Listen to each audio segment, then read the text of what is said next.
Hello. Chapter 7. Max and Danny's quarrel did not fade back to normality. It got worse. Max was superb at holding grudges. Danny could never let a good joke go.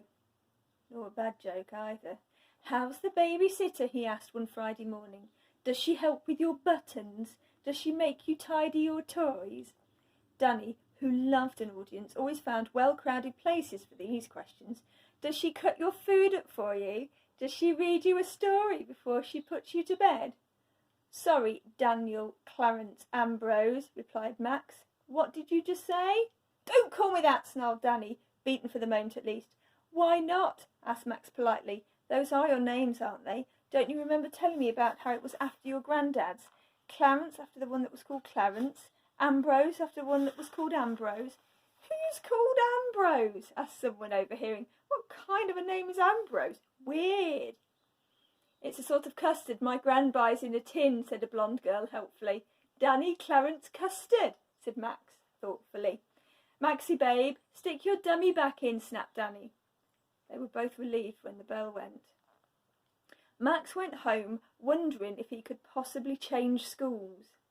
No, he realised almost at once, not after they bought him all that new uniform. Danny would never leave either. Danny liked school so much he was glad when the holidays ended. Nor would either of them ever be expelled, because no one ever was at their school. They just kept being nice to you until you broke down. It was going to be like this until they were both 18. Ping! Went his mobile phone just as he arrived home, and it was Danny, and it seemed that they were continuing the battle by text now. Max paused by the Narnia lamp and read, "You've nicked my bike pump. I know it was you. You owe me $4.49. Max typed from the doorstep, "Pay up, you crook." His reply took a while to go. His and Danny's texts rarely flew swiftly as messages should. Quite often they arrived late, or fragmented, or in flocks all at once. He and Danny both had technology problems. Danny's was his unreliable phone, worn-out battery, cracked screen, gaffer taped across the back, passed on from any number of elder brothers, the only iPhone 4 in the school. Max's primitive Nokia was still intact, and so tough he could drop it on concrete, and although it would split into 3 parts on impact, these could be clicked together again like Lego, and it would work just the same. But perhaps it had been dropped too often. Max frequently found himself waving it in the air to get a signal, and at home it was particularly bad, and got worse and worse the further a person went into the house, until by the time it reached the attic bedrooms, it was hardly there at all. Max thought it was the ivy, but Abby, who had also noticed it, said it was the house. Louis had agreed, saying, "Mobile phones are the wrong sort of magic." "Mobiles aren't magic," Max had told them scornfully. "How do they work then?" asked Louis, surprised, and that shut Max up because he hadn't the faintest idea of how they worked.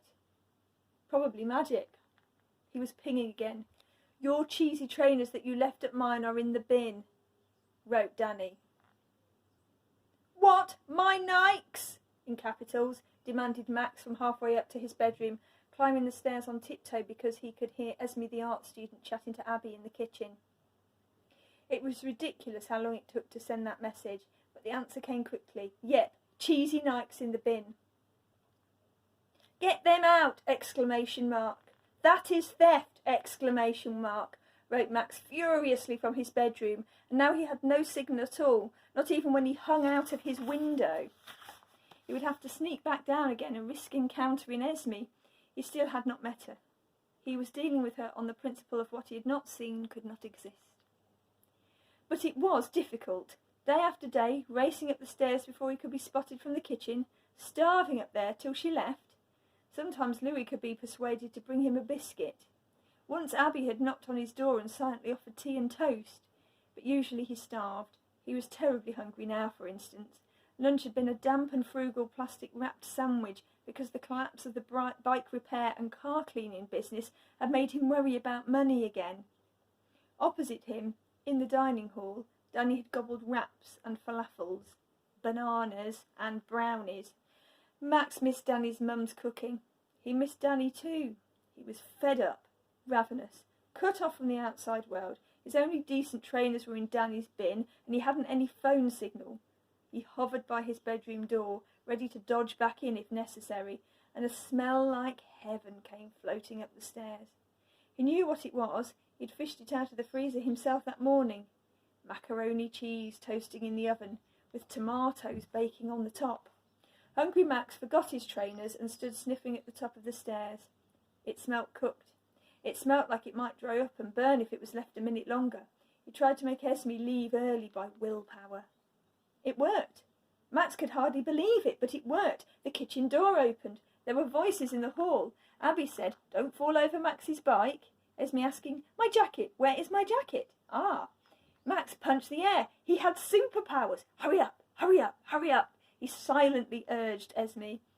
He didn't have to wait long. "Abianto," he heard her call. "Abianto, Louis." And then the front door opened and closed, and the house was suddenly still.